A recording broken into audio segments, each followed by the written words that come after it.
किसी के बटुए में रखा एटीएम कार्ड उसकी दुर्घटना मृत्यु हो जाने के बाद किस तरह से घर वालों के लिए सहारा बन सकता है, ये 99% लोगों को नहीं पता। अगर किसी इंसान की सड़क दुर्घटना में मौत हो जाती है और उस व्यक्ति के पास किसी भी बैंक का एटीएम कार्ड है तो उसके परिवार को बैंक की तरफ से 10 लाख तक का मुआवजा मिल सकता है। इसमें सभी प्रकार के एटीएम कार्ड पर ये सुविधा उपलब्ध है, जैसे कि अगर आपके पास क्लासिक कार्ड है तो 1 लाख रुपए, प्लेटिनम कार्ड है तो 2 लाख रुपए तक, मास्टर कार्ड है तो 50,000 रुपए तक, प्लेटिनम मास्टर कार्ड है तो 5 लाख रुपए तक और वीजा मास्टर कार्ड है तो उस पर 1.5 से 2 लाख रुपए तक फ्री इंश्योरेंस कवर मिलता है। इस इंश्योरेंस को क्लेम करने के लिए आपको ज्यादा कुछ नहीं, केवल दुर्घटना के 60 दिनों के अंदर जिस व्यक्ति की दुर्घटना में मृत्यु हुई है उसका डेथ सर्टिफिकेट और FIR की कॉपी बैंक में जमा करवानी होगी। इसके बाद लगभग 1 महीने के अंदर उस व्यक्ति के परिवार को मदद दी जाएगी। इसीलिए इस वीडियो को ज्यादा से ज्यादा लोगों के साथ शेयर करिए ताकि जागरूकता बढ़ सके और उनको फायदा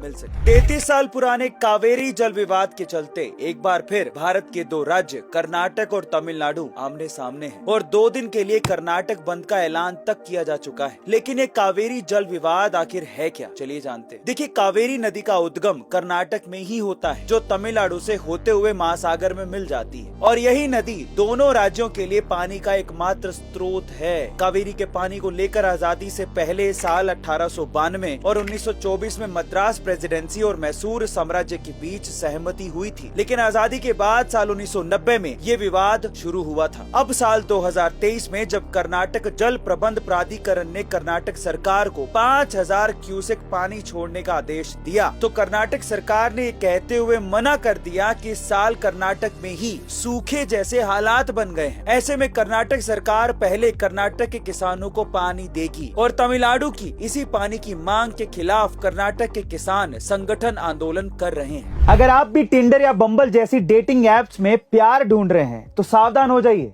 क्योंकि टिंडर या बम्बल पर आपको प्यार करने वाली लैला या फिर है कोई बड़ा स्कैम, ये तो वीडियो देखने के बाद ही पता चलेगा। दरअसल अमेरिका के फिलाडेल्फिया में रहने वाली रेबेका का कुछ दिनों पहले ही डिवोर्स हुआ था। एक दिन अचानक उनकी टिंडर प्रोफाइल पर एक अनजान बंदे ने मैसेज किया जो खुद को एक फ्रेंच बिजनेसमैन बता रहा था। समय के साथ साथ दोनों में प्यार बढ़ता चला गया। कुछ दिनों बाद वो बिजनेसमैन रेबेका को एक क्रिप्टो करेंसी प्लेटफॉर्म पे इन्वेस्ट करने को कहता है। शुरुआत में रेबेका ने उस प्लेटफॉर्म पे $1000 इन्वेस्ट किए, जिस पर उसे कुछ दिनों बाद ही $168 का मुनाफा मिल गया। दूसरी बार रेबेका ने $6000 इन्वेस्ट किए, जिस पर भी उसे अच्छा खासा मुनाफा मिला। तीसरी बार लालच में आकर रेबेका ने जब उसकी पूरी कमाई $4 लाख इन्वेस्ट कर दी तो इस बार उसे ना तो मुनाफा मिला और ना ही उसके लगाए गए पैसे वापस मिले। यही नहीं, वो बिजनेसमैन बंदा भी रफू चक्कर हो गया, जिसके बाद उसे स्कैम का एहसास हुआ। गाइस, इंडिया में भी टिंडर और बम्बल जैसी एप्स को इस्तेमाल करने वाले बहुत सारे युवा लोग हैं, तो सावधान हो जाइए। इस वीडियो में मैं आपको एक ऐसे प्लेन क्रैश के बारे में बताऊंगा जो कि एक मगरमच्छ की वजह से हुआ।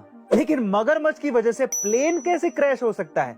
दरअसल 25 अगस्त 2010 के दिन कोंगो के किंशासा एयरपोर्ट से एक विमान उड़ता है। सब कुछ बिल्कुल नॉर्मल चल रहा था कि प्लेन के कैबिन में अचानक से एक मगरमच्छ आ गया। पर यह मगरमच्छ आया कहां से, बताते हैं। लेकिन अचानक से मगरमच्छ को देख के प्लेन में अफरा तफरी मच गई थी और लोग प्लेन के कॉकपिट की तरफ भागने लगे, जिसकी वजह से प्लेन का बैलेंस बिगड़ गया और प्लेन